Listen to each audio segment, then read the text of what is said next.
이 출렁거리는 이유 중에 대표적인 게 뭐냐면은 작년에 미국 주식이 되게 좋았잖아요. 네. 4월 달에 완전 바닥을 찍은 다음 그 다음에 확 이렇게 올라왔잖아요. 근데 작년도 장세를 뭐라고 불러냐면 월가에서 세상에서 제일 미움받는 랠리라고 그랬어요. 미움받는 랠리. 왠지 아세요? 왜요? 왜요? 왜일까요? 왜 미움받지? 왜 주식이 오를 때, 삼성전자 주식이 오를 때 네. 열받는 사람들도 있잖아요. 못 산 사람? 맞아요. 혹은 판 사람? 맞아요. 없는 사람은 열받잖아요. 네. 소외됐으니까. 월가에서 제일 미움받는 랠리였다는 이유가 뭐냐면 작년에 기관과 헤지펀드 투자자들이 4월 달에 많이 못 담았는데 관세 때문에. 근데 이제 우리나라 개미 투자자들과 그리고 이제 미국에 있는 개미 투자자들 네. 이제 미국에서는 그걸 개미라고 안 그러고 유인원이라고 그러거든요. 서학 유인원? 네. 유인원 투자자들이 미친 듯이 산 거예요. 아, 그러니까 이게 쫙 올라가니까 소외된 거야. 그러니까 아이씨 짜증나 나도 해야 되는데 배 아프잖아요. 네. 그래가지고 어떻게 됐냐면은 후반부부터 이제 다른 이머징 국가에 투자하기 시작을 한 거예요. 그래갖고 우리나라에도 이제 들어오기 시작하고 그래서 삼성전자랑 하이닉스랑 이게 미친 듯이 오르기 시작한 거예요. 돈이 이제 기관들이 글로 가니까. 근데 이제 역설적으로 개미들 입장에서는 작년에, 그러니까 동학개미, 우리나라 개미들 보면은 미국 주식 투자 죽어도 안 하다가 작년에 너무 장이 좋으니까 필이면 연말에 다 삼성전자 다 팔고 미국 주식으로 갔거든요. 참다가. 네, 왜냐면은 막 이렇게 꾸물떡 얘가 미국 주식이 너무 좋으니까 얘가 나도 한번 타보자 그랬는데 역설적으로 삼성전자는 미친 듯이 오르는데 있잖아요. 미국 주식은 지금 그냥 어버버버 하고 있잖아요. 그리고 이제 코스피가 지금 버버버버 되는 이유가 전쟁 때문에 그래요. 전쟁 때문에 그러면은 이제 제일 현금화를 해야 되는데 우리나라 주식 시장이 현금화하기가 제일 편해요. 외국 사람들이. 왜요? 왜냐면은 우리가 IMF 터지고 나서 금융시장이 완전 개방이 돼가지고 외국인들이 들어오기도 쉽고 나가는 것도 너무 쉬워요. 근데 이제 다른 나라 같은 경우에는 그렇지 않은 데가 되게 많거든요. 그러니까 달러를 찾아가지고 이제 나가는 건데 달러 컨트롤하는 데가 너무 많아요. 다른 나라들 같은 경우. 우리나라도 옛날엔 그랬고. 네. 그래서 그렇습니다. ATM 기구만? 맞아요. 돈 필요하면 그냥 땡겨서 가는 거예요. 필요하면 또 넣어놓고 맞아요. 빼고. 그래서 막 짤짤이하게 줘요. 우리나라 시장이. 아, 네. 그러니까 우리들은 막 현기증 나는 거죠. 네. 막 사이드카 발동돼서 막 미친 듯이 올랐다가 오늘은 또 막 또 떨어지고 있고 네. 또 올랐다가 떨어졌다. 15% 올랐다 15% 떨어졌다가. 예. 이렇습니다 지금. 계속 그럴 것 같아요. 5월 달까지는. 그러다가 이제 5월 달부터 이제 트럼프 이제 시진핑이랑 악수하면서 그때부터는 주식이 이렇게 정주행할 것 같습니다. 전쟁이 쉽게 끝날 듯 하면서 이게 안 끝나는 것 같아서 네. 뭐 계속 뭔가 물밑에서는 협상을 하는 것 같기도 했다가 네. 거절했다가 막 이런 얘기들이 나오니까 야 이거 장기화되는 거 아니냐 네네네. 그런 얘기들도 좀 나오고. 네네. 이 주식 투자를 제가 하면서 느꼈던 게 뭐냐면 그 섹터가 있으면은 섹터별로 이제 돌아가면서 좋아지더라고요. 네. 그래서 에너지 섹터가 최근에는 안 좋았었는데, 그러니까 전쟁 터지기 직전에는. 근데 이제 워런 버핏이 그 자기가 이제 매수매도한 내역이 2월 달에 나왔는데 소름 끼치는 게 뭐냐면은 에너지 섹터를 작년부터 계속 모으고 있었어. 전쟁 날 걸 안 것 같아. 이제 그쪽에 있었으니. 그래서 엑슨모빌 말고 이제 그 다음에 쉐브론이라고 있는 그거를 계속 지분 매입을 하고 있었고, 그리고 이제 거기에서 더 나가서 더 무서웠던 게 뭐냐면은 지금 호르무즈 해협에서 지금 제일 문제되는 게 보험이잖아요. 네. 보험회사가 이제 아무도 리스크를 안 지려고 이게 보험 가입을 안 해주려고 그러잖아요. 근데 워런 버핏이 하필 작년에 집중적으로 매수한 보험회사가 있어요. 처브라는 보험회사인데 그 보험회사가 이번에 호르무즈 사태 터지니까 걔가 이제 단독 보험사로 진입을 한 거예요. 뭔가 좀 이상하다. 이상하죠. 네. 이 보험회사가 다 이제 지나가는 거를 다 해야 하는 거예요. 내가 보증을 해주겠다. 그 대신 이제 또 이 회사는 또 리스크를 또 질 수는 없으니까 그러니까요. 뒤에 정부가 또 있어요. 처부가 이제 뭔가 문제가 생기면 정부가 또 재보험을 또 들어줬어요. 와, 네. 그러니까 땅 짓고 헤엄치긴 거죠. 그러네요. 근데 그걸 어떻게 알고 워런 버핏이 지분을 엄청 늘렸어요. 작년 말에. 그래서 이 판이 그냥 짜고 치는 고스톱 같다는 생각도 되게 많이 들고, 왜냐하면 지금까지 에너지 섹터가 되게 많이 소외를 받고 있었거든요. 근데 이제 어느 정도 이제 에너지 섹터도 먹고 살아야 되잖아요. 근데 먹고 살려면 유가가 올라야 되니까 그래 그런 것도 그렇고 뭐 본질적인 목적은 이제 뭐 레짐 체인지라고 얘기는 하는데 그런 이권도 다 섞여 있는 것 같습니다. 아, 지금 그런 상황이다. 네. 제가 서론이 좀 길었는데 어쨌든 네. 코스피 코스닥이 막 살살 녹았다가 네. 또 터졌다가 녹았다가 막 이래가지고 네. 네. 한번 네. 여쭤봤어요. 그래서 이제 오늘 준비해 오신 내용은 네. 목차는 제가 오늘 말씀드릴 내용은 이제 언론이 러시아 언론에서 이 전쟁을 어떻게 보고 있는지 한번 요거 이야기를 나눠보고 싶었고 그리고 네. 이제 펀드 매니저 입장에서 이 전쟁을 어떻게 보고 있는지 그리고 거시경제 어떻게 보고 있는지 이야기를 하고 싶었고 세 번째로는 뭐냐면은 요즘에 이상하게 미국 주식이 많이 떨어질랑 말랑 하면서도 이상하게 슬금슬금 계속 오르고 있어요. 전쟁하고 있는데. 예, 예. 그거가 왜 그런지 제가 이제 지표를 활용을 해가지고 그거를 설명을 드릴 거고 네. 이제 네 번째는 이제 아까 전에 나왔던 버핏 이야기 있잖아요. 버핏의 포트폴리오를 제가 한번 보여드릴 건데 그거 내용 이야기 할 거고 네. 5부까지 오늘 시간이 될지는 모르겠는데 시간이 되면 5부에서 이제 제가 평생 놀고 먹게 해줄 좀 제목을 자극적으로 뽑긴 했는데 네. 네. 종목 고르는 세 가지 방법에 대해서 이야기를 해보려고 합니다. 좋습니다. 왜 중동 언론이 아니고 러시아 언론이에요? 중동 언론이 아니라 러시아 언론을 뽑은 이유가 네. 이제 미국 언론 관련된 내용은 많이 기사를 보실 테니까 우리나라가 이제 대부분 이제 미국 언론 거를 이제 그대로 이렇게 하고 그리고 이제 중동 언론보다는 제가 이제 러시아 쪽에 이제 시선으로 보는 걸 좀 좋아하고 제가 또 러시아 주재원으로 있어가지고 네. 그때 이제 주로 보던 이제 신문사 그 언론을 찾아봤어요. 그래서 요거 얘기하면 재밌을 것 같다라는 생각이 들어가지고 그래서 러시아 언론 요거 얘기를 해보겠습니다. 좋습니다. 그래서 1부 러시아 언론에서 본 이란 전쟁과 거시경제. 네. 요거는 일단 한국도 제가 찾아보니까 보수 매체랑 진보 매체가 전쟁 관련해서 말하는 게 차이가 너무 심하더라고요. 맞습니다. 그래서 이제 저희 아버지를 포함해서 이제 아버지. 네. 요쪽만 보시는 분은 이제 트럼프가 이제 요구하는 걸 우리가 수용해줘야 된다. 뭐 이런 식으로 핵심 가치는 한미 혈맹과 경제 실익 이런 얘기를 하고 네. 그리고 이제 파병에 대해서도 전략적으로 협력해야 되고 에너지에 관련돼서도 원전을 확대해야 되고 미국발 셰일가스를 많이 수입해야 된다. 이런 식으로 내용을 뿜고 있는데 써내려 가고 있는데 진보 매체는 반대로 이제 주로 하는 얘기가 이제 이거는 이제 국제법상으로 잘못된 침략이다. 이런 얘기를 하고 있고 명분 없는 전쟁이기 때문에 우리가 참여해서는 안 된다. 그리고 에너지는 이제 재생에너지하고 이제 수입선을 다변화를 시켜야지 이제 안정적이다. 이런 식으로 얘기를 풀어나가고 있더라고요. 네. 그래서 미국도 보수랑 진보를 나눠가지고 제가 한번 찾아보니까 보수 매체는 당연히 트럼프 쪽이니까 이제 위협 제거를 위한 정의로운 전쟁이라고 얘기를 하는데 진보 매체는 이제 패권 유지를 위한 불법적 침공이라고 얘기를 하고 있고 네. 그리고 이제 보수 매체 같은 경우에는 이제 에너지 안보를 우리가 이제 확보를 할 수 있게 된다. 그래서 우리는 압도적으로 승리할 거다라고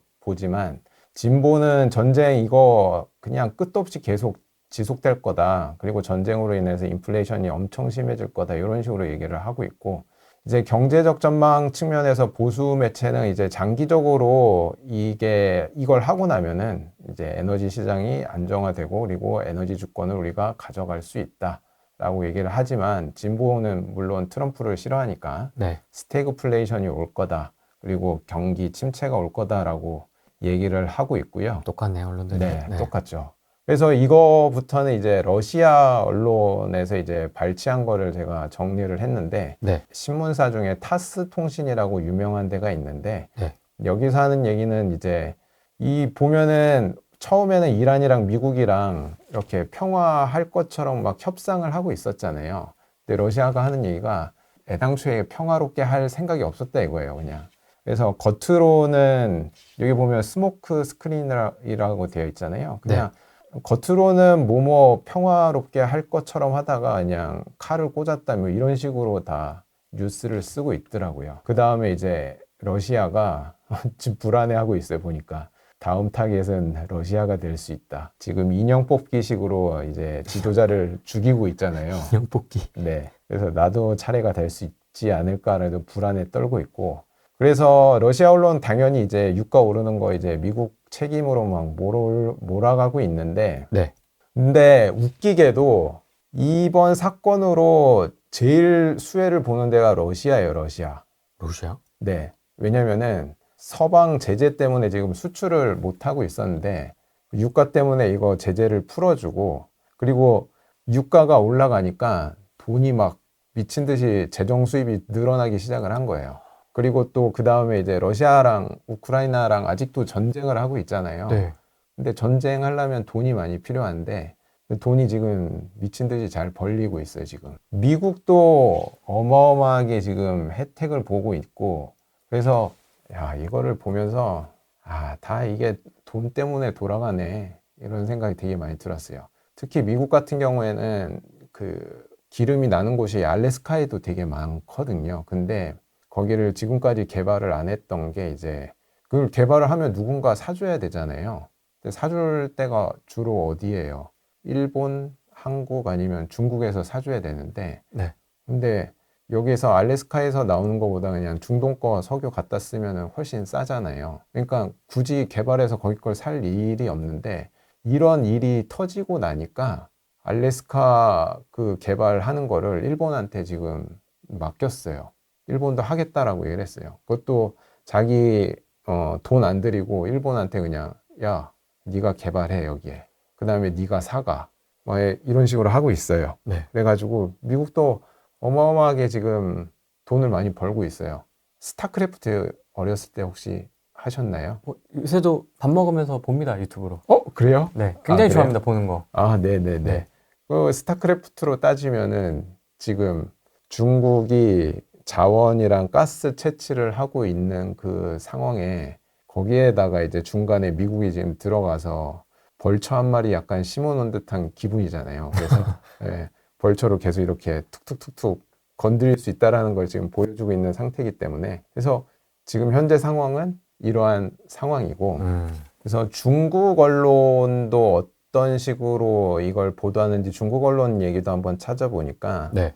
이제 호르무즈 해협 통제권 장악하면은 제일 타격을 받는 게 이제 중동 석유 흐름이 장악이 되기 때문에 이거를 거의 다 중국, 한국, 일본 같은 데에서 이제 이걸 수입해서 쓰기 때문에 이제 거기에서 이제 통제권을 장악하려고 미국에서 그렇게 하고 있다라고 얘기를 하고 있고 그리고 지금까지 이제 인형 뽑기식으로 다 추출된 애들을 보면은 페트로 달러에다가 이제 방기를 드는 애들이 다 지금 이렇게 인형 뽑기 당하고 있거든요. 페트로달러가 뭐예요?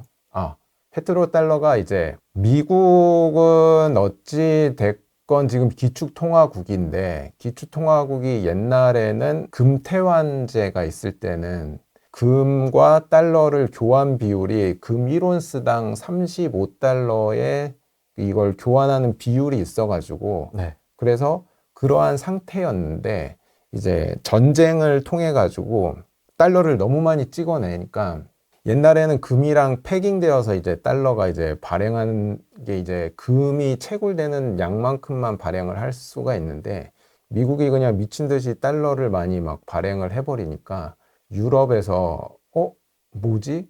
원래는 제가 금 들고 있는 만큼만 달러를 발행을 해야 되는데 미친 듯이 미국이 지금 발행해서 돈을 쓰는 것 같네. 그래서 유럽 국가들이 불안하니까 원래 미국한테 맡겼던 그 금을 달라고 그랬어요. 근데 미국에서 no 이렇게 얘기를 했었거든요. 아무튼 그래서 그 상태가 지나고 나서 달러의 가치가 미친 듯이 떨어졌어요. 왜냐면 그 금과 달러가 패깅이 안 됐다는 걸 사람들이 받아들이면서부터. 그래서 이거를 어떻게 하면은 달러가 전 세계적으로 많이 쓰일 수 있을까 생각을 하다가 네. 생각을 해낸 게 사우디아라비아한테 가가지고 사우디아라비아한테 너 옆에 이제 무서운 애들 많잖아. 이란 애들도 있고, 그러니까 사이가 안 좋은 애들이 많으니까 위협이 되니까 형이 보호해줄게. 그 대신 사우디 네가 파는 석유는 무조건 달러로 결제하게끔 만들어. 그렇게 해. 그러니까 이제 사우디가 뭐 나쁘지 않은 거죠. 그러니까 그런 식으로 해서 이제 세상이 굴러갔던 거예요. 그래서 사우디 입장에서는 미국 형님이 이렇게 지켜주니까 좋은 거고, 미국 입장에서는 사우디에 있는 원유를 다 이제 한국이나 중국이나 일본이 살 때 달러로만 결제하게끔 해놓으니까 얘네들이 무조건 달러를 갖고 있어야 되잖아요. 중국이랑 일본이랑 한국이. 네. 그러니까 달러가 수요가 전 세계적으로 생기게끔 만든 거예요. 그래서 이게 어마무시한 게 달러를 자기 나라에서만 쓰면은 달러를 계속 미친 듯이 찍어내면은 어떻게 돼요? 인플레이션이 일어나잖아요. 자국 내에서 네. 미친 듯이 계속 찍어내면은. 근데 이게 전 세계적으로 쓰이면은 인플레이션이 자기 나라에서 일어나는 게 아니라 전 세계적으로 인플레이션을 조금씩 수출할 수 있게 돼요. 흘러가는 거죠. 네. 예. 그래서 이제 페트로 달러 체제를 하면은 미국 입장에서는 힘들이지 않고도 돈을 쓸 수 있는 거예요. 그러니까 중국은 100달러라는 거를 벌기 위해서 인형 눈 붙여가면서 인형 막 팔고 막 그래가지고 겨우겨우 100달러를 만약에 번다라고 치면은 뭐 인형을 한 100개를 팔아가지고 미국은 100달러 벌기 위해서 잉크값이랑 종이값 200원만 있으면은 100달러 지폐를 하나를 찍어내니까 그래서 이제 그게 너무 꼴보기 싫은 거예요. 중국을 포함해서 다른 나라들이. 그래가지고 이제 이란도 똑같이 옛날에 미국이 페트로 달러 한 것처럼 위안화 결제 시스템을 중국이 이란한테 하자라고 해가지고 이란 원유는 이제 중국에서 이제 위안화 결제가 되게끔 하고 베네수엘라도 달러 말고 다른 걸로 할 수 있게끔 위안화로 할 수 있게끔 하고 그러니까 그러한 국가들을 다 지금 미국이 이제 인형 뽑기식으로 다 추출하고 있어요. 위안화? 잠깐만 해놓고 이제. 네네네. 어디 페트로 달러 체제에다가 그래서 왜냐면은 달러 패권을 하고 있으면은 너무 돈을 막 써도 인플레이션도 자기 나라에 그렇게 심하게 안 오고 너무 좋으니까 그래서 그렇게 하려고 하고 있는 거죠. 근데 이제 중국 입장에서는 이 사건이 터지고 나니까 네. 이제 공급망 다변화를 해야겠다는 생각을 했고 그리고 이제 전쟁이 장기화 될 수도 있겠다라고 생각을 하는데 네. 근데 이거를 보면서 중국도 지금 되게 쫄려 하는 것 같다라는 느낌을 많이 받았어요. 왜냐면은 이번에 이란의 방공 시스템이 다 중국산이었잖아요. 뉴스 나왔던 것 같아요. 네. 네. 근데 하나도 작동이 안 잘 안 됐잖아요. 됐다고. 네. 네. 최신의 그 시스템이라고 그 B2 폭격기와도 다 잡아낸다라고 선전을 했는데 하나도 못 잡아냈잖아요. 대문산이라. 네. 네. 고철임이 증명이 됐잖아요. 네. 근데 그거를 만들라고 이걸 했던 그 높은 사람들이 지금 다 숙청당하고 있더라고요. 네. 네. 무서워. 네. 근데 중국도 시진핑 입장에서도 정말 화가 나면서 동시에 지금 되게 무서울 것 같아요.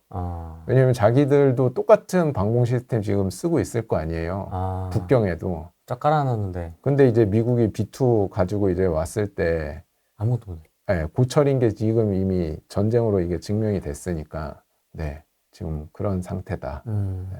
그래서 이제 트럼프 입장에서는 중국이랑 5월 달쯤에 그거 하잖아요. 정상회담.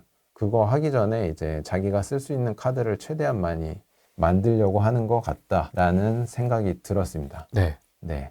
그래서 이제 이거는 경제 전문가들이 말하는 거를 얘기를 들어보니까 제가 정리를 해보니까 세계 경제 침체 전망하시는 분들도 점점 지금 늘어가고 있고요. 네. 네. 그리고 이제 젤렌스키 대통령 인터뷰한 걸 또 보니까 유럽연합이 이제 결국은 러시아산 석유를 구매하지 않을까라고 이렇게 걱정하는 내용도 봤고, 네. 그래서 결론은 우리는 이제 투자잖아요, 투자. 네. 네.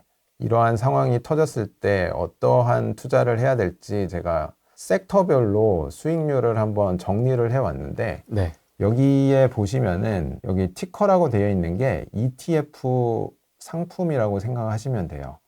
네, ETF 섹터에 투자하는 건데, 그리고 요 YTD라고 되어 있는 거는 네. 올해 수익률이에요. 올해 수익률. 네. 근데 보면은 에너지 섹터가 지금 2달 좀 넘었는데 30%가 넘었어요. 이 섹터 수익률이. 그래서 독보적인 1위고, 그다음에 유틸리티도 보면은 유틸리티랑 필수 소비재 요거는 이제 경제가 이제 침체가 있을 거라고 보거나 아니면 되게 안정적인 거를 선호하는 사람들이 많아지면 욜로 돈이 쏠리거든요. 네. 왜 그러냐면은 유틸리티는 아무리 돈이 없더라도 전기나 가스나 물이나 이건 어찌됐건 사람이 써야 되니까. 그래서 이제 되게 안정적인 자산 선호할 때 요 유틸리티랑 필수 소비재가 느는데 보니까 이게 많이 수익률이 좋고 그리고 소재 산업재 이것도 보니까 소재 같은 경우에는 원재재 가격이 지금 계속 오르고 있어서 네. 이렇게 좋은 수익률을 보여줬고 산업재 같은 경우에는 보니까 산업재에 속해 있는 기업들이 보니까 요거 패트리어트 미사일 만드는 RTX라는 회사랑 전투기 만드는 보잉이라는 회사 그래서 그리고 인프라 투자 이거는 이제 AI 관련된 인프라 투자 이게 다 연계돼 있어서 네. 산업재가 되게 좋게 나왔고 부동산도 금리 인하가 어찌됐건 올해 기대돼 가지고 이제 연준 의장이 바뀌니까 근데 어제 FOMC를 보니까 이렇게 금리 인하가 쉽게 안 될 것 같아요. 쉽게 안 될 것 같긴 한데 그래도 이제 이렇게 보니까 살짝은 올랐더라고요. 근데 반대로 많이 떨어진 거를 보니까 이 통신 서비스 섹터 이게 포함되어 있는 게 메타하고 구글이 포함되어 있거든요. 네. 근데 좀 많이 빠졌어요. 3.45 그리고 헬스케어 4.66% 빠졌고 기술 섹터가 4.17% 빠지고 그리고 임의 소비재 7.4% 빠지고 임의 소비재가 뭐냐면은 아까 전에 필수 소비재는 꼭 필요한 거가 필수 소비재고 네. 임의 소비재는 있어도 그만 없어도 그만 그런 거 이제 옷이라든지 자동차 이런 게 임의 소비재인데 여기가 굉장히 많이 빠졌어요. 금융 쪽도 굉장히 많이 빠졌고 그래서 이런 상태이고 29일 일요일 날 손주부님 경제살롱 드디어 처음으로 한번 하게 네. 됐습니다. 지금 이벤트가 있어가지고 저희가 커리큘럼을 조금 바꿨죠. 네네네 네, 살짝 바꿨습니다. 저희가 네네 원래 이 커리큘럼이 아니었는데 네. 조금 바꿨는데 네. 이때 어떤 이야기 좀 해주실 건가요? 아까 전에 말씀드렸던 그 섹터별로 그거를 말씀을 브로드하게 말씀을 드렸는데 네. 이제 좀 더 이제 구체적으로 종목 이야기도 좀 하면 좋을 것 같아요 이때. 네, 오늘은 시간 관계상 섹터 이야기만 하고 이때는 이제 종목 이야기도 구체적으로 들어가면 네. 좋을 것 같으니까 혹시 시간 되시면은 네. 오시면 좋을 것 같습니다. 좋습니다. 채팅창에다가 제가 네. 넣어놨습니다. 링크 네. 아래 고정 댓글 참고해 주시면 좋을 것 같고요. 내가 관심 있는 종목 물어봐도 됩니까? 예, 예. 어, 되죠. 어. 네, 네. 아, 그날이요? 네, 그날. 네, 질문 시간에 네, 네. 물어보시면 제가 아는 한에서 이제 답변을 드려야죠. 돈 되는 것도 좀 찍어. 오프라인이니까. 아, 네, 네, 네. 한번 좋습니다. 질문 나오면 뭐 알려주시겠죠, 뭐. 아, 네, 네, 네, 네. 뭐 온라인에서 하기 좀 그렇지만은 그렇습니다. 그래서 관심 있으신 분들은 꼭 한번 오셔가지고 네. 손주부님 보러 오시면 좋을 것 같습니다. 네. 두 번째 이야기는 이제 미국 펀드 매니저가 본 이란 전쟁과 거시 경제 이거를 설명을 한번 드려볼게요. 그래서 지금 혹시 요 화면을 보실 수 있는 분들은 네, 여기에 보면은 공룡이 가운데 한 마리 있잖아요. 네, 네. 요거가 이제 제가 원본 문서를 보시고 싶은 분은 요거를 이제 휴대폰으로 이렇게 해가지고 그럼 링크 따라 들어갈 수 있게 제가 만들어 놨어요. 네, 그래서 요거는 뱅크 오브 아메리카에서 매달 글로벌 펀드 매니저 설문조사를 해요. 네, 그래서 요거는 따끈따끈한 26년 3월호 건데 네. 이제 어제 나와가지고 제가 후다닥 이거를 읽어보고 들고 왔어요. 그럼 이제 펀드 매니저가 지금 현재 상황에 대해서 어떻게 생각하고 있는지에 대해서 같이 공유를 해보면은 투자하실 때 도움이 될 것 같아서 이런 것도 보시는군요. 네.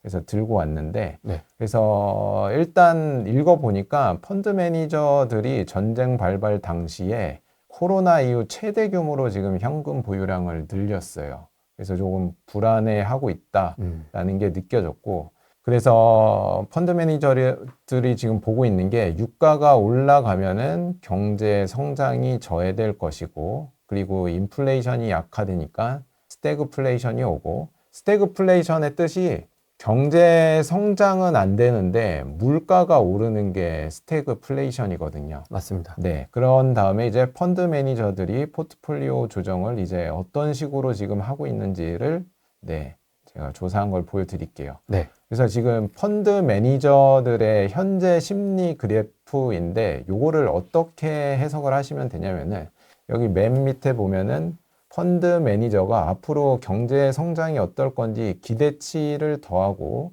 현금 보유량 정도, 현금 보유량은 시장이 불안하다라고 생각하면 할수록 현금 보유량이 늘어나고 주식 보유량은 반대로 늘어나면 늘어날수록 이제 공격적인 거죠. 앞으로 좋을 거라고 생각하면 주식 보유량이 늘어나는 거죠. 그래서 이거를 1점부터 10점까지 표시를 한 다음에 10점에 가까울수록 이제 펀드 매니저들이 굉장히 지금 공격적으로 지금 투자를 한다. 그러니까 되게 심리가 편안하다, 긍정적이다라고 보시면 되고 네. 이 0에 가까우면 가까울수록 심리가 최악이다. 불안하다. 안 좋다. 그래서 좋았을 때 거의 10 찍었을 때 보면은 QE1이라고 되어 있는 게 양적 완화했을 때 그리고 여기 보면 블루웨이브라고 되어 있을 때 이제 민주당이 다 이렇게 집권했을 때 이제 앞으로 돈을 쭉쭉 쓰겠다라고 생각을 해서 그럴 때 근데 이제 안 좋았을 때 보면은 여기에 코비드 사태 터졌을 때도 그렇고 실리콘밸리 그 은행 사태 터졌을 때도 안 좋았고 그리고 이제 트레이드 워 작년 4월 달에 이제 관세 전쟁 이때도 안 좋았는데 지금은 보면은 좀 좋아질라 그러다가 갑자기 전쟁 때문에 3월 달에 갑자기 훅 떨어진 상태예요. 네, 심리가. 네. 그래서 그렇다고 해서 심리가 막 최악은 아닌데요? 최악은 아니고 여기 보시면 한 5에서 6 사이 정도에 지금 현재 위치되어 있다. 지금 현재 상황은 그렇다라고 보시면 될 것 같고.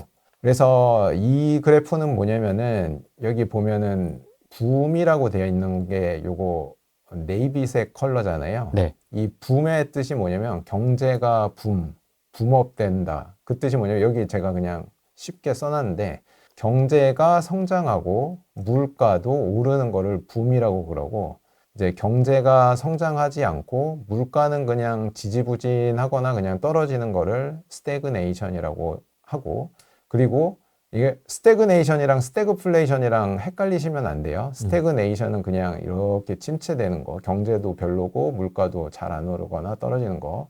이 일본의 잃어버린 30년 그때 그거 생각하시면 될 것 같고 네. 스태그플레이션은 경제는 박살나고 있는데 물가가 미친 듯이 올라가는 게 스태그플레이션인 거고 골디락스가 우리가 제일 좋아하는 거잖아요. 꿈꾸는 시기 골디락스. 네. 물가는 그렇게 많이 안 오르는데 근데 이제 경제는 꾸준히 좋아지고 있는 상태가 골디락스다.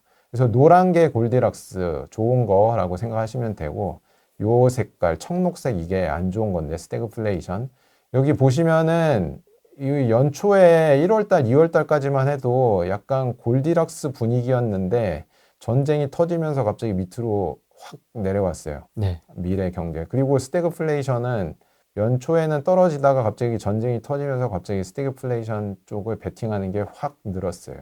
그래서 지금 펀드 매니저들은 조금 스태그플레이션 쪽에 이제 많이 이렇게 생각을 하고 있는 것 같아요. 네.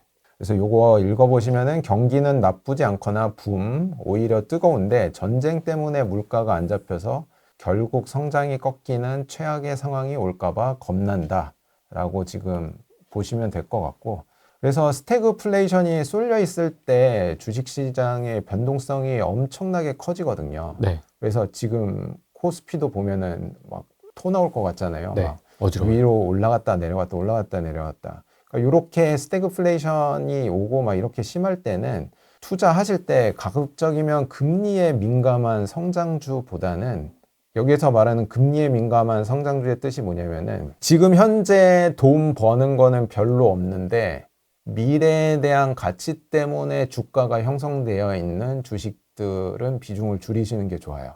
예를 들어도 되려나? 아무튼 그러한 종목들은 좀 피하시는 게 좋아요. 떠오르는 종목들이 있습니다. 네. 그러니까 지금 당장 돈은 못 벌지만 희망. 미래에 대한 희망 때문에 주가가 막 오르락 내리락 하는 종목들 있잖아요. 그러한 종목은 스태그플레이션이 있을 때는 조금 피하시는 게 좋고 그리고 지금 상황에 투자를 하실 때는 이제 현금 창출 능력이 압도적으로 좋은 기업에다가 투자를 하면 되죠. 대표적으로 우리가 계속 말해왔던 이제 메모리 반도체 기업들, 돈을 어마어마하게 벌고 있으니까.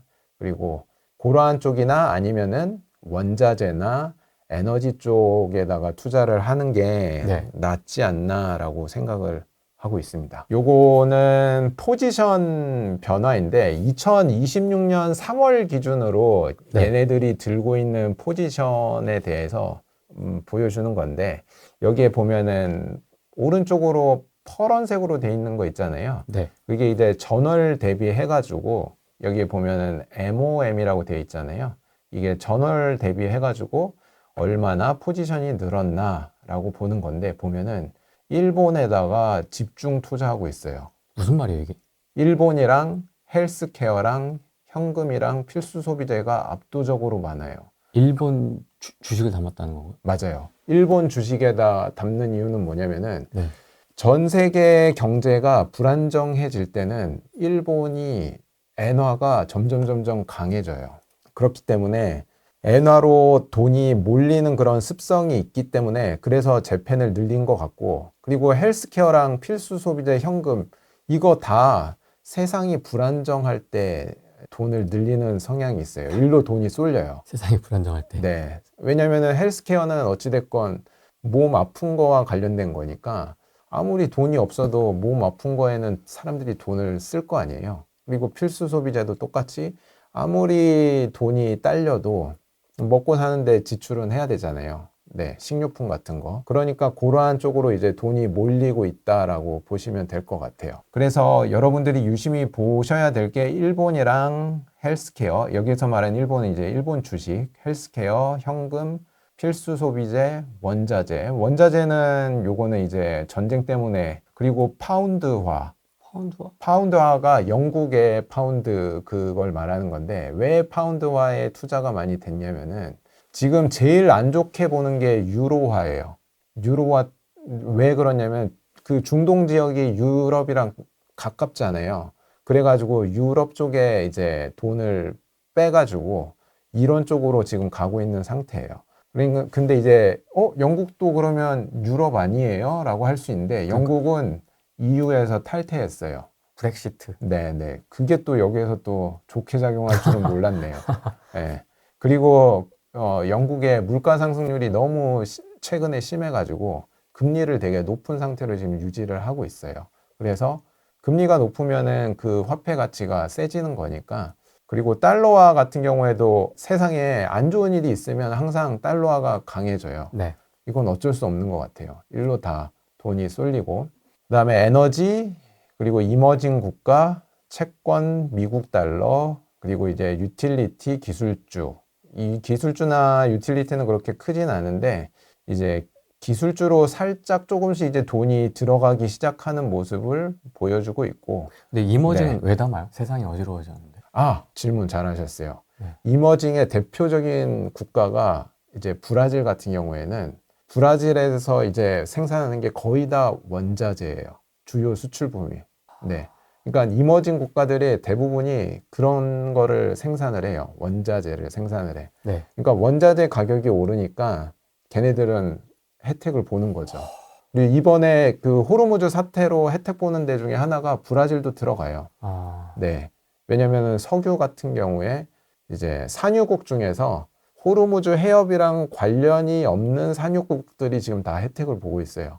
대표적으로 미국, 캐나다, 노르웨이, 브라질 이런 데가 이제 다 혜택을 보고 있는 상황인 거죠.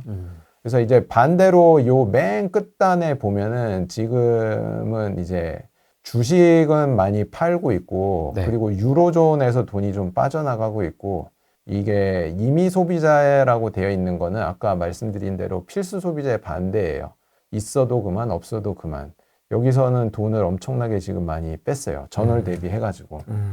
그래서 아까 본 거를 이제 정리를 하자면은 미국은 지금 너무 비싸고 그리고 유럽은 전쟁 리스크가 크기 때문에 그래서 이제 이머징 쪽으로 좀 간 거 이유가 있고 유럽이 전쟁 리스크가 크니까 유로화도 별로였었던 거고 그리고 일본 쪽으로 돈이 쏠린 이유가 일본도 이제 우리나라처럼 코스피 부흥하는 것처럼 요거 부흥을 하려고 일본 그 기업들한테 들고 있는 유휴 자산, 잘 쓰지 않는 자산을 다 매각하라고 얘기를 하고 있어요. 이걸 하면은 뭐 어떠한 일이 있냐면은 기업의 수익성 지표가 어마어마하게 좋아져요. 아, 전에 배웠는데 기억나실지 모르겠는데 ROE라는 지표 있잖아요. 수익성 지표. 네. 그게 개선이 돼요.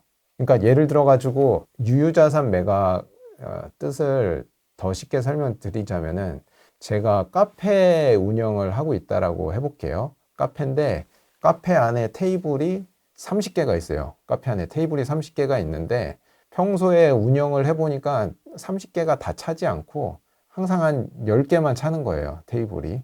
그럼 20개는 필요 없는 거잖아요. 네. 어떻게 보면 그게 유휴 자산인 거예요. 그래서 그걸 팔아가지고 현금화 하면은 이거를 배당금으로 쓸 수도 있고 자기 자사주 소각하는 데도 쓸 수 있잖아요. 네. 그래서 그거를 정부가 이제 시키고 있어요. 음. 네. 그리고 두 번째로 보니까 일본도 되게 안정적으로 기업을 운영을 해서 배당을 잘 안 하고 기업이 돈 벌면 그냥 가만히 들고 있어요. 그래서 그거를 유도를 하는 거예요. 배당을 하든지 아니면 투자를 해라. 그냥 가만히 들고 있지 말고. 그 다음에 세 번째가 보니까 사나이 노믹스라고 다카이치 사나이 이코노믹스를 합쳐가지고 이제 21조엔 규모로 사나이 노믹스가 이제 발표가 되면서 그러면 앞으로 이제 일본 기업들이 좋아지지 않을까라고 생각하는 사람들이 많아져서 그쪽으로 지금 돈이 흘러 들어가고 있다라고 보시면 될 것 같아요. 네. 그 다음에 이거는 보면은 이제 펀드 매니저가 보는 벤치마크 대비 위험도라는 건데 이게 밑에 내려가면은 이제 위험도가 높다라는 건데 지금 보면은 연초에 좀 좋아지려다가 전쟁이 터지면서 갑자기 밑으로 꼬꾸라졌죠. 네. 그래서 위험 선호다가 1, 2월 달에는 좀 좋았다가 지금은 마이너스 15%로 수직 낙하했기 때문에 네. 지금은 몸을 사리고 있는 추세인 것 같다라고 보여지고 근데 이제 펀드 매니저들한테 그래서 유가가 연말 기준으로 어떻게 될 건지 설문조사를 했는데 연말 기준으로 대부분의 이걸 합치면 61%잖아요. 네. 61%의 펀드 매니저는 유가가 60달러에서 80달러 사이에 될 거라고 보고 있어요. 그러니까 유가가 지금 막 100달러 막 넘어가고 이러잖아요. 네. 근데 그게 장기적으로 될 것 같지는 않다라고 대부분이 보는 것 같아요. 그리고 역사적으로도 그랬어요. 이란, 이라크 전쟁을 했을 때 그때도 유가를 보잖아요. 전쟁 초반에는 미친 듯이 오르는데 유가가 전쟁이 좀 지나잖아요. 그러면 미친 듯이 떨어져요. 왜 그러냐면은 이란 전쟁 하려면 돈이 필요하잖아요. 네. 근데 얘 돈 어디서 벌어요? 기름. 그쵸. 기름 팔아서 하잖아요. 그러니까 역설적이게도 그 전쟁이 터졌을 때 기름 수출을 더 많이 해요. 이란도 지금 점점 수출을 늘리고 있어요. 네. 그래서 결국에는 그러다가 이제 전쟁이 딱 끝날 때쯤 되면은 이제 미친 듯이 공급하던 게 그대로 남아 있으니까 그래서 유가가 떨어지지 않을까라고 보고 있는 것 같습니다. 이게 또 내일 또 어떻게 바뀔지 몰라가지고 좀 질문 네. 드리기가 좀 조심스럽긴 한데 네네네. 지금 거의 막 이렇게 주변 국가들한테도 공격을 하면서 진짜 네. 너 죽고 나 죽자 약간 이런 느낌으로 지금 네. 가는 것 같아서 네. 유가의 관점에서 보면 이게 중장기적으로 가는 게 아니냐라는 우려 섞인 목소리들이 나오고 있거든요. 장기화에 대한 우려? 장기화에 대한 우려는 솔직히 저는 안 하는 편인데 그렇습니까? 왜냐면은 장기화가 만약에 되더라도 이제 우리가 지금 투자하고 있는 것들은 보면은 우리 지금 1, 2개월 투자할 거 아니잖아요. 네. 그쵸? 10년, 20년. 그쵸? 10년, 20년 투자할 거잖아요. 그쵸? 이 지금 최근 전쟁 중에 하나가 우크라이나 러시아 전쟁 터졌을 때 주식 되게 조정 받았거든요. 그때 팔고 안 한 게 나요? 아니면 그래도 그냥 계속 들고 있는 게 지금 수익이 훨씬 나요? 했었어야죠. 훨씬 낫죠. 미안한 얘기지만 우크라이나 네. 잠깐 잊고 있었습니다. 그쵸, 맞아요. 되게 미안한데 우크라이나 러시아 잠깐 맞아요. 그게 정답이에요. 네, 잠깐만 이렇게 되더라고요. 지금 아직도 전쟁 중이에요. 잊고 있었습니다. 미안합니다. 네. 근데 이란 사태 터지니까 사람들 다 잊고 있는 거예요, 지금. 네, 네. 예. 그리고 옛날에 우리가 우리는 아니고 그 이란 이라크 전쟁을 8년 동안 했었거든요. 80년대. 잘 모르겠습니다. 네네네. 그때 주식 무섭다고 다 팔았으면은, 네. 80년대 그 미친 속도로 오르는 주식을 못 먹었을 뿐만이 아니라 그때 아무튼 장기 투자를 했으면은 지금 현재 우리가 지금 보고 있는 종목들, 제가 여기서 항상 언급하는 종목들 보면은 돈을 미친 듯이 지금 다 벌고 있단 말이에요. 네. 근데 지금 조정 받으면은 조정 받을 때마다 그냥 어떻게 보면 매수의 관점으로 가는 게 마음이 편해요. 그리고 이제 주식을 하실 때 마음 편하게 하시는 법 중에 하나가 너무 그 현재 금액을 보지 마시고 주식 수량을 보면 마음이 편해져요. 주식 수량을 늘려가자. 그러면 걔는 플러스밖에 없잖아요. 지난 달에는 삼성전자 한 주밖에 없었는데 이번에는 뭐 한 10주 더 추가됐어. 그러니까 그 수량을 늘려 나가시다 보면은 언젠가는 그 세게 유동성이 한 번 오잖아요. 한 번씩은. 그럼 그때 이제 돈이 많이 확 이렇게 늘려 있죠. 제가 후랭이 그 대표님한테 제가 감사드릴 게 있는데 네. 제가 어제 되게 연락이 끊겼던 분을 만났어요. 근데 이제 러시아 때 알게 된 분이었는데 주재원 하실 때요? 네네네. 언제 몇 년 전입니까 그럼? 2014년도에 뵙고 12년 전이요. 네, 12년 만에 만났는데 어떻게 만나게 됐냐면은 그러니까 이 얘기를 잠깐 드리는 이유가 이 분이 서울에서 되게 유명한 대학을 졸업을 하셨어요. 그 다음에 졸업하자마자 S 계열의 네, 이미 나온 것 같은데. S 계열의 광고 회사에 들어갔어요. 네. 네, 아이고 이게 뭐 어딘지 다 다 나오는데요? 네. 근데 그분이 정말 회사에서도 열심히 일을 하셔가지고, 그래서 이제 팀장도 달고, 그리고 이제 러시아에 저랑 있을 때 거기서도 열심히 일을 해가지고, 그래서 거의 15년 정도 근무를 한 다음에, 네. 이제 2020년쯤이었던 것 같은데, 한국에 들어온 거예요. 그래서 이제 본인은 되게 나 삶에 만족하면서 들어오셨어요. 근데 들어와가지고, 일단 제일 먼저 하는 게 뭐죠? 집을 구해야 되잖아요. 네. 근데 집을 구하려고 봤더니 자기가 모아놓은 돈으로 갈 수 있는 집이 하나도 없더래요. 네. 그래서 현타가 왔대요. 네.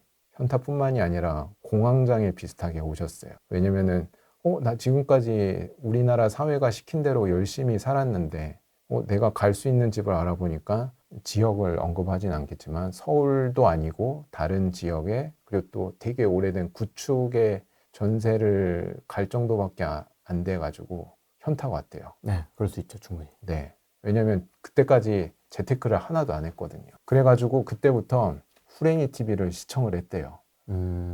네.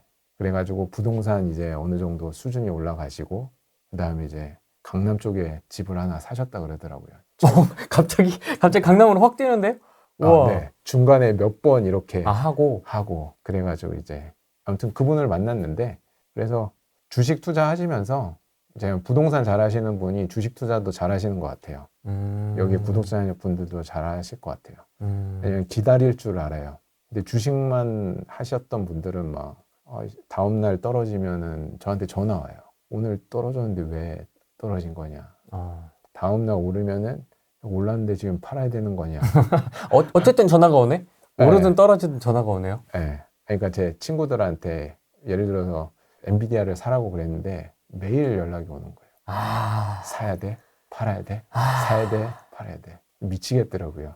네. 그걸 또 다 받아주시네요. 네. 다 일단 받아두죠. 그냥 안 파시면 돼요. 결론은. 요게 제일 핵심인데 오늘 말하고 싶었던 것 중에 지금 유가 상승을 하고 있는데도 주식이 계속 버티고 있는 게 되게 궁금해 하실 것 같아서 네. 요거를 제가 여러분들한테 꼭 외우시라고 Fed 밸런스 시트 이거 영어로 꼭 외우시고 뭐예요? 네 이게 뭐냐면은 연방준비은행이 연준은 뭔지 아시잖아요. 네.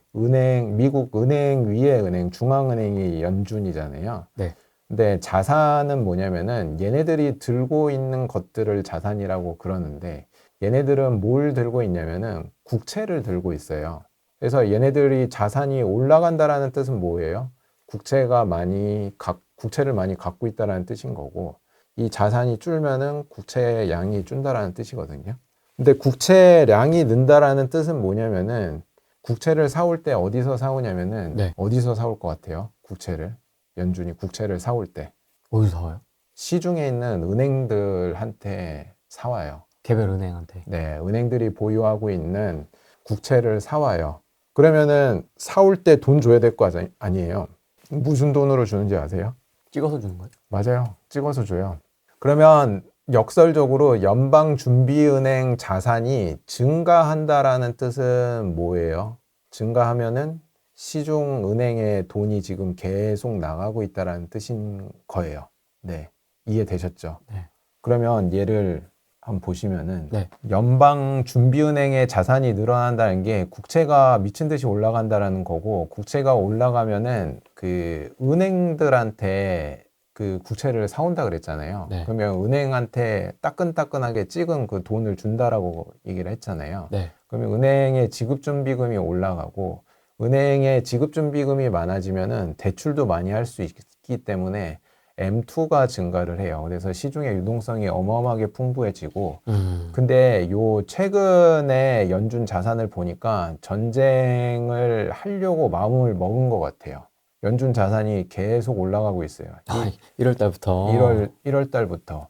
이 이유는 뭐냐면은 전쟁이 터지고 나면 주식시장이 박살날 거를 아니까 그거를 최소화하려고 계속해서 유동성을 지금 공급하고 있어요. 연준이. 그 다음에 두 번째 보셔야 되는 지표가 재무부 일반계좌라는 건데, 근데 얘는 뭐냐면은 재무부가 이제 미국의 재무부를 말하는 거고, 네. 여기서 말하는 계좌는 뭐냐면은 재무부가 쓰는 은행 계좌라고 생각하시면 돼요. 네. 연준에 있는 은행 계좌.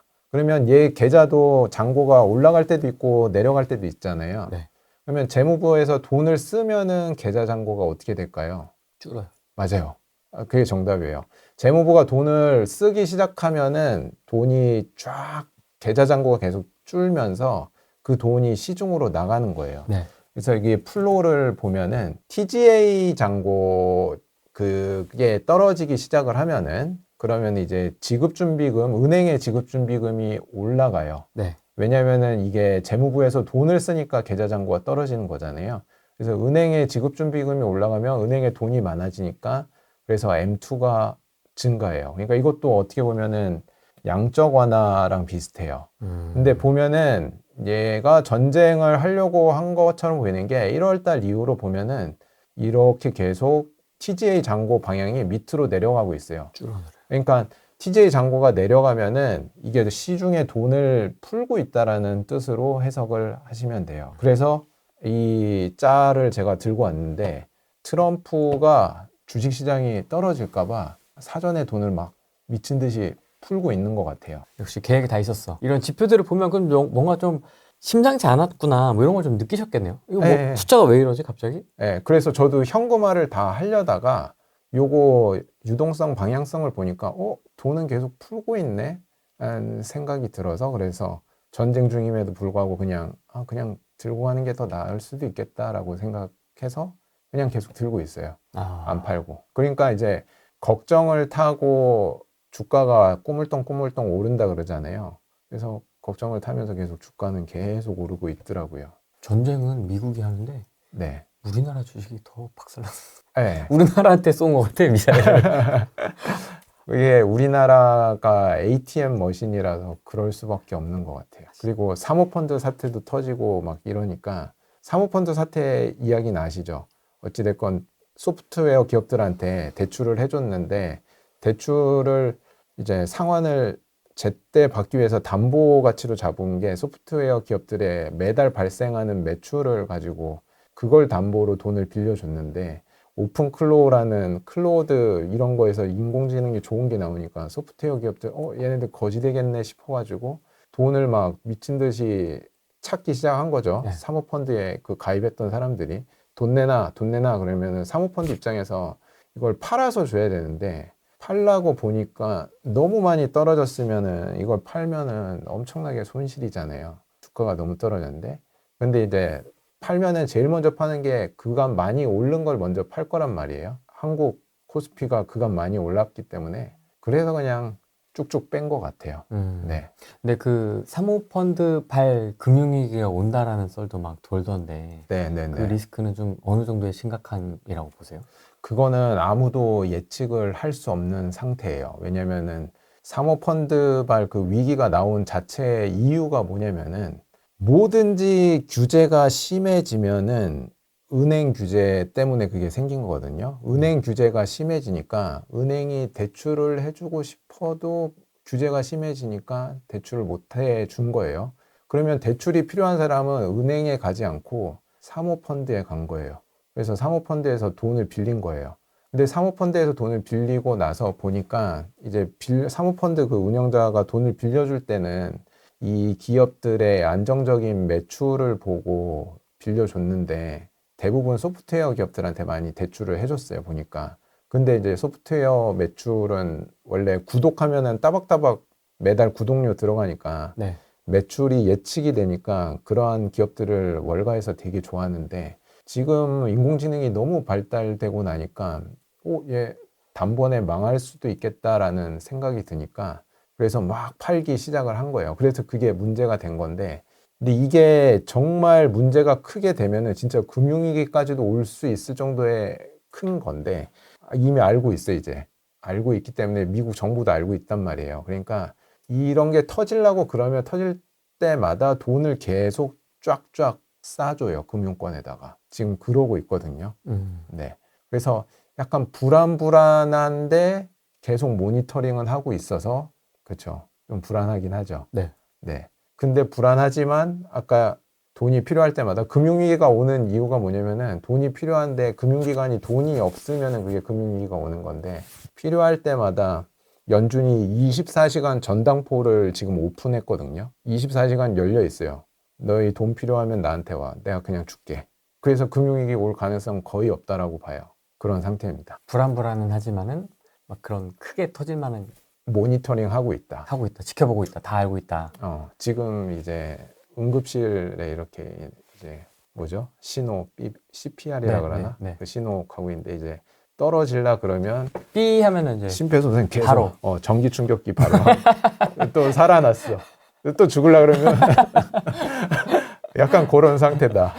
근데 이게 한 1년은 그냥 이 상태로 갈 것 같아요. 1년이나요? 네. 왜냐면 중간 선거 해야 되니까. 아, 불안불안하다. 네, 불안불안한데 그래도 뭐 그렇다고 뭐 다 팔고 나가기도 좀 애매하고. 그렇고.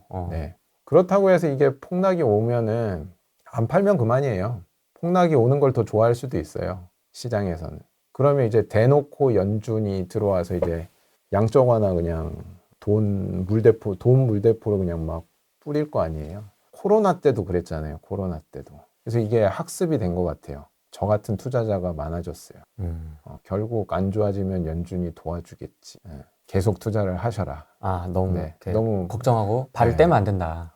무섭다고 팔지 마시라. 그냥 계속 담가져 있으면 된다. 10년, 20년 할 거니까. 네네네. 이거는 미래를 잃는 남자 버핏. 그래서 저는 버핏을 보면서 얘는 진짜 뭔가 커넥션이 있다. 아, 뭐 있는 것 같아요. 말이 안 돼. 이제 여기에 13F라고 되어 있는 게 뭐냐면은 네. 이제 헤지 펀드 운용하는 데에서는 무조건 내가 들고 있는 종목이 뭔지 45일 내에 신고를 해야 돼요. 그래서 이게 13F라고 얘기를 하는데 요 출처는 hedgefollow.com이라는 곳에서 출처인데 네. 이 워런 버핏 아저씨가 들고 있는 지금 포트예요. 근데 이렇게 유일하게 녹색으로 된 게 많이 늘렸다라는 뜻이에요. 네. 지분을. 네. 요 빨간 거는 줄였다는 뜻인 거고 네. 이게 F를 줄이고 뱅크 오브 아메리카를 줄이고 지금 늘린 게 미국의 에너지 기업인 쉐브론을 확 늘리고 그리고 CB가 처부라는 보험회사를 확 늘렸어요. 이 호르무즈 해협에서 보험해주는 그 회사. 전쟁 터지기 전에. 이게 25년 작년 말 기준이거든요. 그래서 요거 두 개를 집중적으로 늘린 거 보고 저는 이걸 보면서 왜 이걸 굳이 늘렸지? 그러면서 저는 좀 이해가 안 갔는데 그러니까요. 전쟁이 터지고 나니까 이래서 이걸 늘렸구나 하는 생각이 들더라고요. 심지어 구글보다 지금 비중이 맞아요. 높아요. 네. 그래서 요거 개별 종목으로 보면 쉐브론을 이제 전분기 대비해서 요렇게 늘렸고 그리고 처부라는 보험회사 요것도 전분기 대비해서 늘리고 그리고 뜬금없이 여기 도미노 피자 있잖아요. 뭐야? 도미노 피자. 요거 늘린 이유는 뭐냐면은 아까 전에 계속 걱정하는 게 우리 뭐였죠? 스태그플레이션 걱정을 했잖아요. 네. 스태그플레이션이 온다라는 게 경기 침체가 오면서 물가가 오르는 게 스태그플레이션인데 이럴 때 장사가 잘 되는 게 피자 가게가 장사가 잘 돼요. 아, 그렇습니까? 왜냐면은 우리나라도 보면은 돈 없으면은 평소에 막 스테이크 썰다가 돈 없으면 김밥 천국 가잖아요. 네. 약간 그런 느낌? 아, 피자집에 가는 게. 약간 그런 중저가 브랜드구나. 피자가 미국에서는. 예.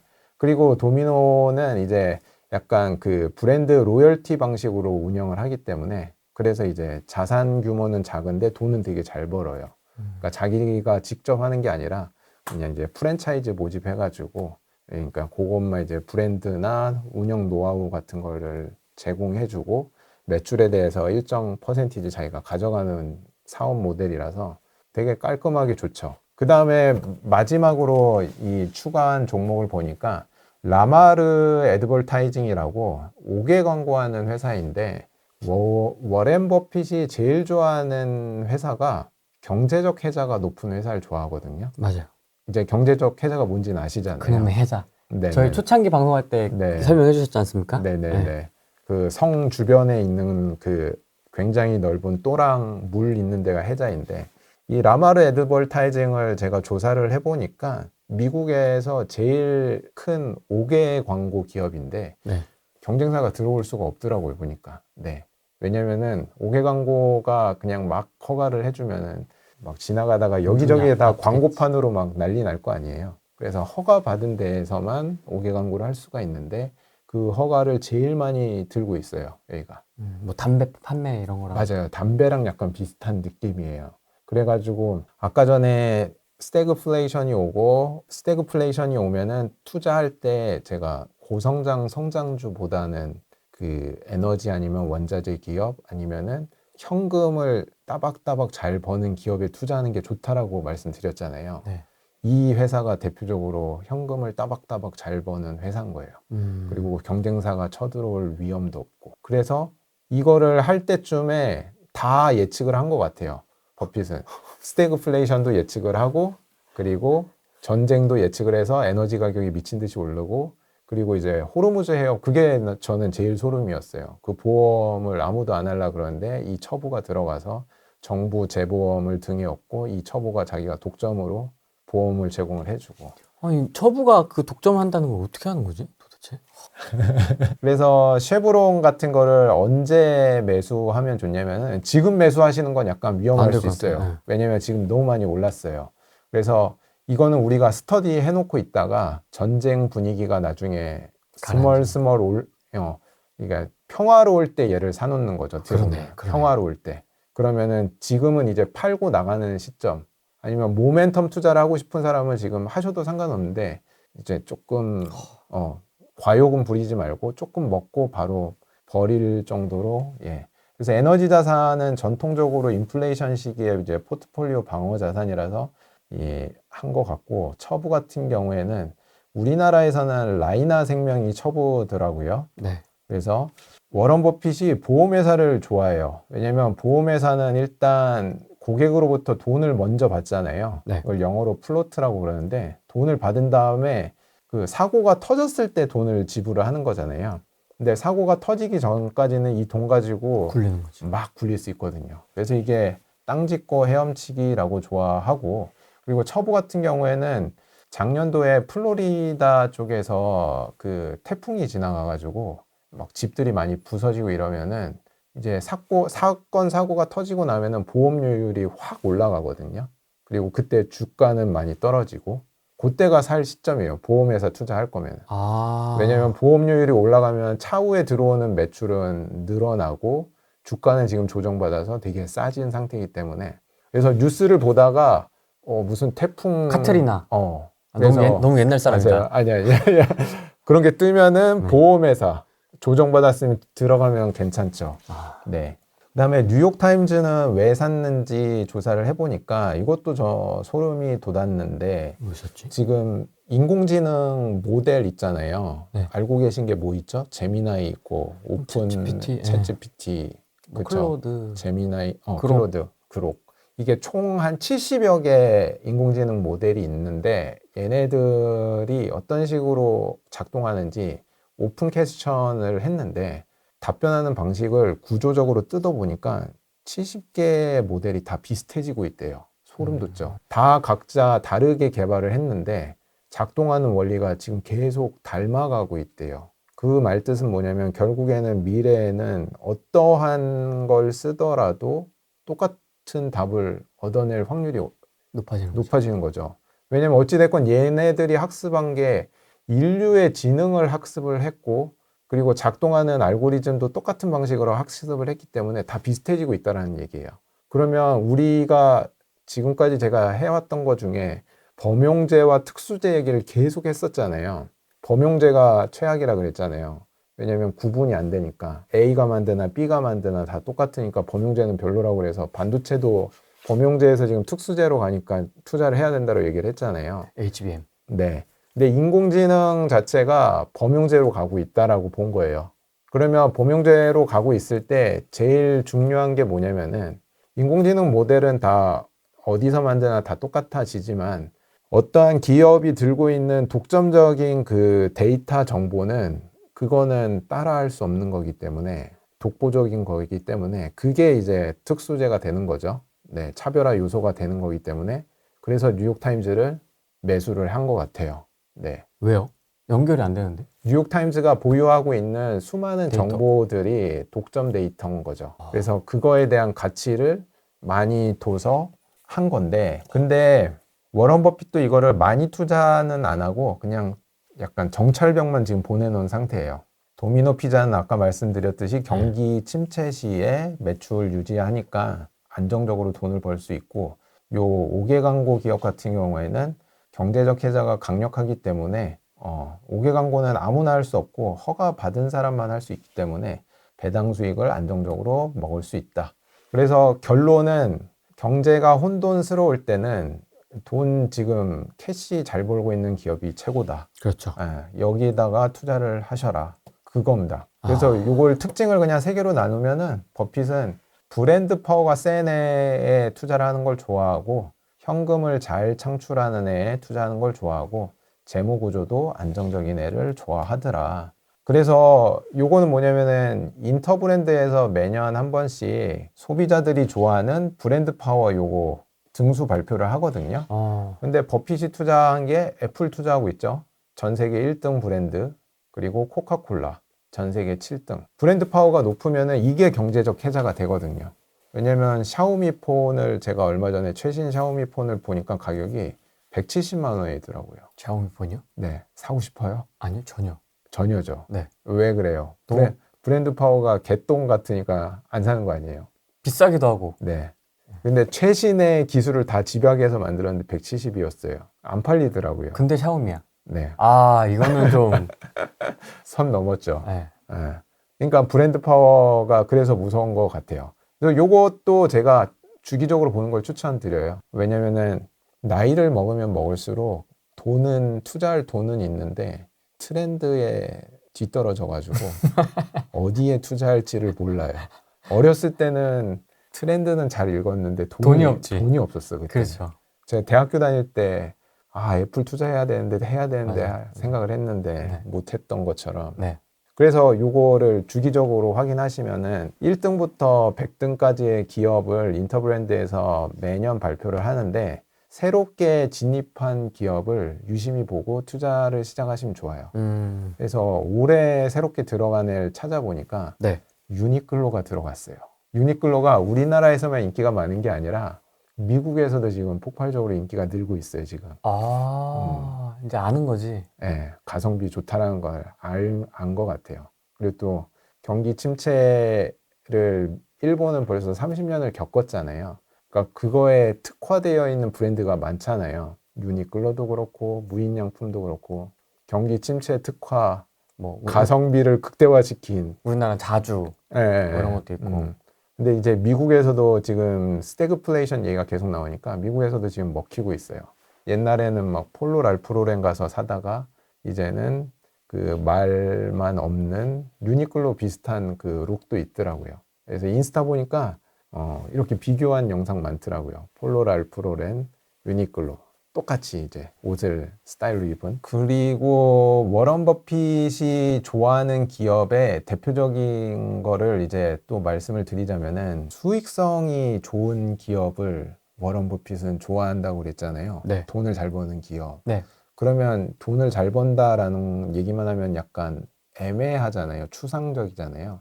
그래서 자기가 들고 있는 자본 대비해서 돈을 얼마나 잘 버느냐가 ROE거든요.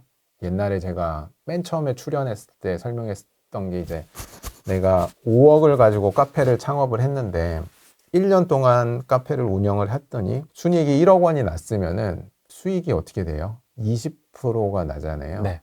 근데 이제 워런 버핏이 추구하는 기업의 특징이 15% 이상을 유지하는 기업을 좋아해요. ROE가. 그래서 지금 보시고 있는 화면이 아까 전에 말한 보험회사 처부 있잖아요. 네. 처부를 샀는데 얘가 집중 매수한 시점부터 ROE가 지금 계속 올라가고 있어요. ROE가. 매수할 하고 나서부터. 네.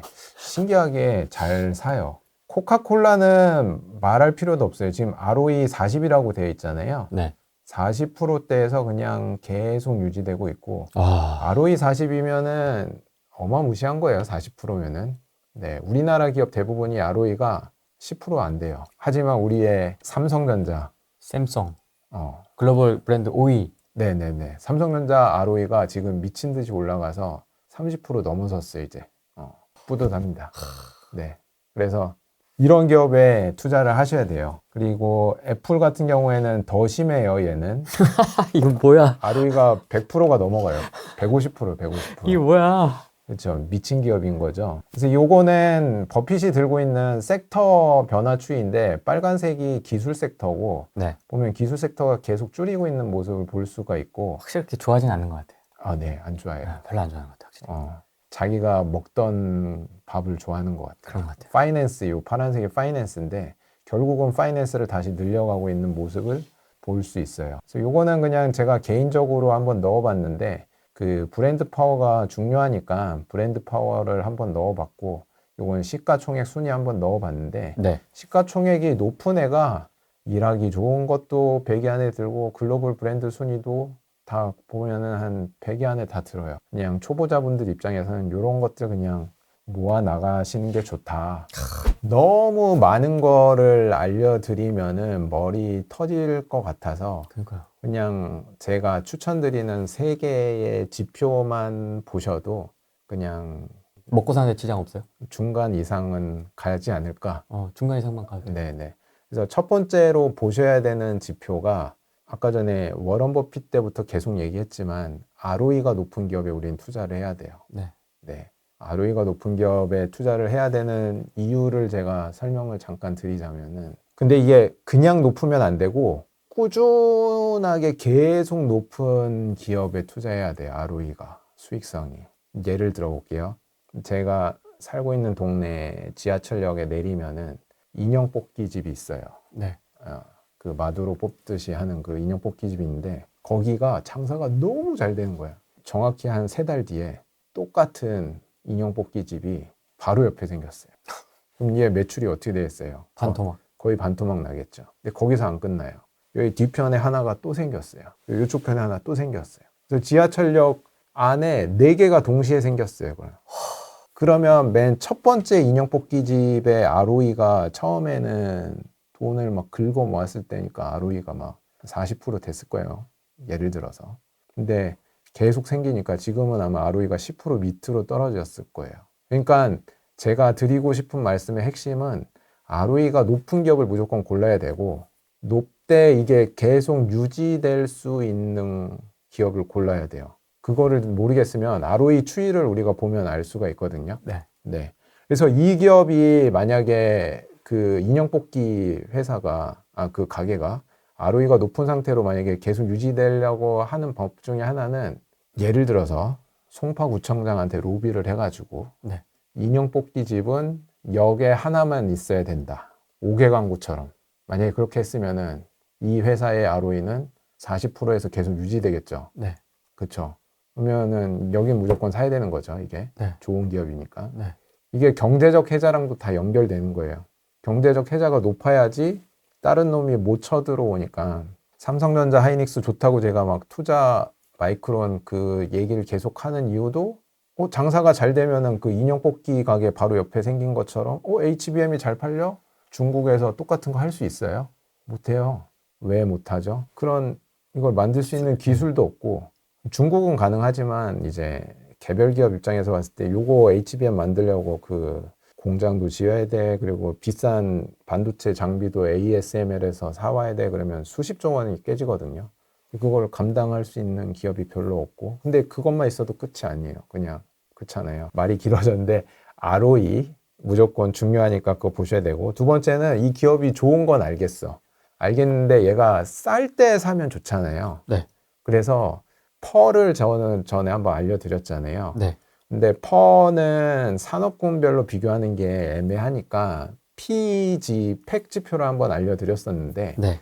그냥 이거는 퍼 나누기 순이익 성장률이거든요. 네. 이익 성장률을 나눈 거예요. 퍼 나누기 이익 성장률이니까 이익 성장률이 높으면 높을수록 퍼 나누기 이익 성장률이 높으니까 PEG 값은 작아지겠죠.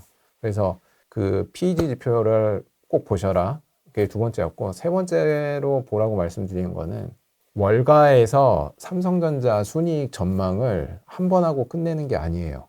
계속해요. 네. 주마다. 아, 주마다? 네. 수많은 애널리스트들이 있을 거 아니에요. 리포트가 계속 나와요. 주마다. 아, 주마다구나. 거의 주마다 나와요. 왜냐면 그 애널리스트들이 수십 명, 거의 100명 가까이 될 테니까. 그러면은 순이익이 전망치를 나올 때마다 이게 순이익이 계속 바뀌겠죠. 네. 근데 좋은 방향으로 계속 수정돼서 바뀌는 기업들이 있어요. 그걸 사면 좋겠죠. 왜냐면 지금 저평가되어 있으니까. 네. 대표적인 게 삼전 하이닉스예요, 지금. 마이크론하고. 대표님이랑 제가 집 팔아가지고 그 자극적인 썸네일 만드셨을 때가 작년이잖아요. 네. 작년에 삼성전자의 한 주당 순이익이 19,000원이었거든요. 그 자료도 다 남아 있어요. 네. 근데 지금 오늘 제가 방송 들어오기 전에 봤는데 24,000원까지 갔어요, 지금. 주당 순이익이. 순이익이 벌써 20% 이상 는 거예요. 대박이죠. 네. 몇 개월 만에? 단 2개월 반 만에. 2개월 반 만에. 예, 예, 예. 근데 이게 계속 수정할 때마다 계속 올라가요. 그래서 그 세 개를 보시라고 제가 맨 처음에 말했던 PEG가 이게 싼지 비싼지 요거 기억하시라 그랬고 네. 요게 이제 제가 추천드린 거는 1.5 미만인 기업이 싼 거다. 그리고 ROE는 15% 이상인 기업이 좋은 거다. 네. 이거 제가 제시한 게 아니라 워런 버핏 형님이 제시한 거예요. 15%. 요거는 범용제 특수제 얘기인데 요거는 일단 설명을 많이 했으니까. 네. 그 다음에 EPS 리비전이 아까 말씀드린 대로 이제 애널리스트들이 순이익 전망치를 계속 내는데 이게 계속 올라가고 있으면은 등급이 A 플러스 등급을 받아요. 와. 네. 그러면 이거를 사용하는 법을 이제 인터넷에 보면은 이건 제가 이미 미리 해놨기 때문에 네. 여기 보면은 평생 놀고 먹게 해줄 3가지 종목 고르는 방법이라고 했는데 여기에서 이제 여러분들이 시킹 알파에서 직접 하실 때는 어떻게 하시면 되냐면은 여기에 보면은 왼쪽 편에 보면은 크리에이트 스크린이라고 있거든요. 그러니까 스크린이 체에 걸러내다라는 뜻인데 네. 이제 체에 걸러내는 거를 이제 만드는 거예요. 근데 우리가 지금 3개의 지표 쓰라 그랬잖아요. 네. 그래서 제가 넣은 게 3개를 넣었고 추가적으로 이 마켓캡이라고 되어 있는 거는 시가총액인데 저는 큰 기업 투자하는 게 좋아서 요 PEG 우리 배웠잖아요. 네. PEG 넣고 마켓캡은 이제 시가총액 때문에 넣었고 이게 Return on Common Equity라 되어 있는 게 이게 ROE예요. ROE 수익성 지표. 그리고 EPS 리비전 요거는 뭐냐면은 아까 말씀드린 대로 애널리스트들이 주당 순이익을 계속 수정해서 계속 올라가게끔 수정이 되면은 A 플러스 등급을 받아요. 그래서 그렇게 4개의 필터를 넣어서 이 필터를 내가 이제 요거 마켓캡은 시가총액 기준인데 시가총액을 이제 굉장히 초대형 기업이 이제 메가캡 기업이라고 그러고 큰 기업을 이제 라지캡이라고 그러는데 그렇게 큰 기업만 일단 담아보고 그다음에 EPS 리비전은 이제 등급이 있는데 거기에서 이제 A 플러스 A랑 A 마이너스 등급만 집어넣고, 그 다음에 PEG 등급은 이제 커스텀이라고 되어 있는데, 여기 보면은 커스텀에서 아까 전에 그 1.5 제가 말씀드렸잖아요. 네, 1.5 미만인 기업만 보여주세요 하고, 여기에 리턴 온 커먼 에쿼티는 수익성 지표인데 얘는 15% 이상이면 좋다라고 그랬잖아요. 그래서 요거를 넣어서 이렇게 필터링을 지금 돌린 거예요. 그러면 제일 위에 뜬 게 마이크론이에요. 여전히. 네. 그래서 지금 마이크론을 지금 저는 투자를 하고 있어요. 개인적으로. 그리고 마이크론과 비슷한 기업이 삼성과 하이닉스잖아요. 맞습니다. 네. 그래서 그 기업들이 좋다고 저는 계속 추천을 드린 거고요. 그래서 이렇게 하는 법을 제가 알려드렸고. 네. 손주부님께 나 물어보고 싶은 게 있다. 네네네. 삼성전자 얼마까지 갈까요? 뭐 이런 거. 네. 그런 자극적인 거 다 받아들일 저 테니까. SK 하이닉스 뭐 수익 얼만큼 났는데 팔아야 할까요? 뭐 이런 거. 네네네네. 네, 그런 것들 좀 개인적인 종목이라든지 네. 평소에 좀 채팅으로 물어보기 좀 애매했던 것들. 네네네. 네, 그런 거 있으시면은 네. 오셔가지고 서울 뭐 어디서 하는 것 같아요. 아직 뭐 장소는 아직 안 나온 것 같습니다. 신청하신 분들한테 갈 것 같은데 아마 서울 강남 인근에서 할 것 같은데. 아, 네, 네. 그래서 그때 뭐 오셔가지고 일요일 오후니까. 네, 일요일 오후 2시부터 네, 5시였나요? 네, 그죠? 네, 네. 그때 오셔가지고 한번. 그래서 좋은 일을 참 많이 하시는 것 같아요. 네. 아니 이렇게 해야 또 후원사 덕분에 또 이렇게 하니까 이럴 네. 때 또 만나지 사실. 맞아요. 제 돈 꼬라박아서 뭐 이렇게 할 수는 없으니까. 아니, 네. 제 유튜브 댓글에 그렇게 달려 있었어요. 네. 후랭이 님이 좋은 일 많이 하신다고. 뭐 그러니까- 욕하는 사람도 많아서. 아, 그래요? 그렇구나. 네. 그래서 오시고 싶으신 분들 한번 오셔가지고 뭐 ETF 이야기도 있고 하니까 오셔가지고 이야기 나눠보시면 좋을 것 같습니다. 이제 매크로적인 이유로 주식의 출렁거림이 앞으로 좀 심할 수는 있겠으나, 네. 기본적으로 우리나라 기업도 그렇고 제가 투자하고 있는 기업도 그렇고 돈을 지금 너무 잘 벌고 있거든요. 그래요. 네. 그러니까 굳이 매도하실 필요 없고, 네. 그냥 아까 말씀드린 대로 주식을 모아가는 관점으로 투자를 하셨으면 좋겠다. 너무 하루하루에 그 마이너스. 떨어지고 오르는 거에 일희일비 하지 마시고 그냥 꾸준히 주식 수를 늘려 나가면은 나중에 이제 유동성 폭파했을 때 내 자산이 또 폭발적으로 늘거든요. 그래서 그 경험을 꼭 하셨으면 좋겠습니다. 매도 사이드카 걸렸다. 매수 사이드카 걸렸다. 아, 너무 서킷 브레이크 걸렸다. 네네네. 막 정신이 없습니다 지금. 안 팔면 그냥 그 소음일 뿐이에요. 음. 네. 그리고 우리는 파는 시점이 우리 노동소득이 끊겼을 때 팔면서 우리는 노후 생활을 해야 되니까 지금 뭐 오르나 내리나 뭔 상관이에요. 어차피 안 팔 건데. 그러면 손주부님도 거의 팔지 않으세요? 어지간하면? 계속 사모아 나가는 느낌이세요? 팔 일이 거의 없죠. 아... 근데 제가 버는 돈보다 따님이 이제 돈을 많이 쓰면 그때는 이제 뭐 한 몇 주씩 파는 거고. 근데 그렇게 살았는데도 자산이 계속 늘어나요. 그래서 제가 유명해진 게 그 작년에 그 싱글파이어, 싱글파이어 나가가지고 그래가지고 유명해졌잖아요. 엔비디아. 네. 근데 후랭이 TV에 나와가지고 저는 다 메모리 주식으로 옮겼다라고 말씀드렸잖아요. 이게 11월 달이었나 그때쯤에. 네. 그때 이후로 많이 들었습니다. 자산. 아... 네. 집까지 팔아서 넣었으면 더 올랐을 텐데. 그럼 이제 여기 안 나왔겠지. 미국에서 말 타고 다니셨겠지. 그죠? 아니요. 그래도 나왔죠. 네. 그 정도로. 네. 이거는 돈 버는 목적보다는 이제 놀려고 나오는 거죠. 네, 대표님 보러 이제 놀러. 잘생긴 사람 보면 기분 좋으니까. 아, 알겠습니다. 그래서 관심 있으신 분들은 경제살롱 오셔가지고 또 손주부님도 보고 네. 호랭이도 보고 네. 그렇게 하시면 좋을 것 같습니다. 알겠습니다. 오늘은 여기까지 하겠습니다. 네. 고맙습니다. 감사합니다.